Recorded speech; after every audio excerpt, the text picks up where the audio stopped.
Hello အားလုံးပဲမင်္ဂလာပါရှင်ပထမဦးဆုံးအနေနဲ့ကိုယ့်ဘက်ကိုညက်ထားတဲ့စပင်ကလေးနဲ့မိတ်ဆက်လိုက်ပါတယ်ပြီးလို့ရှိရင်တော့ချဆန်ကရဲ့ခါလာတုပ်ဘက်လေးကိုပေါင်းစင်းလုပ်ပြမှာဖြစ်ပါတယ်အခုကင်ထားတာကတော့ L size ပဲဖြစ်ပါတယ်သူကအထက်မှာအဲ့အသေးလေးတစ်လုံးနဲ့ထပ်ပါထားပါတယ်ဖြတ်ပြီးတော့လွယ်လို့ရသလိုဒီလိုဖတ်တော့ပုံစံလုံးလုံးလေးလေးလွယ်လို့ရပါတယ်ဥကတော့ဒီလိုလုံးလုံးလေးလွယ်ရတာကိုပို့ပြီးတော့သဘောကျပါတယ်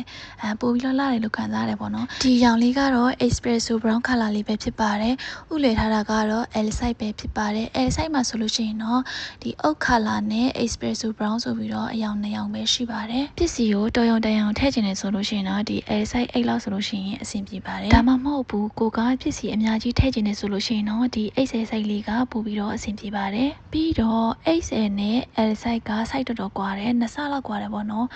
ဈေးနဲ့ရှင်ကြည့်မယ်ဆိုလို့ရှိရင်တော့တိတ်လည်းမကွာဘူးဆိုတော့ XL ယူမယ်ဆိုလို့ရှိရင်တော့ပို့ပြီးတော့တန်တယ်အယောင်တွေကတော့ espresso brown color နဲ့ wine berry red color ပဲဖြစ်ပါတယ်ဒါကတော့ L size တွေကအုတ် color ပဲဖြစ်ပါတယ်အဲ့လူတွေကိုလိုချင်နေဆိုလို့ရှိရင်တော့ page messenger မှာအသေးစိတ်လာမိလို့ရပါတယ်ဗီဒီယိုလေးကိုအဆုံးထိကြည့်ပေးကြတဲ့အတွက်ကျေးဇူးများကြီးတင်ပါတယ်ရှင်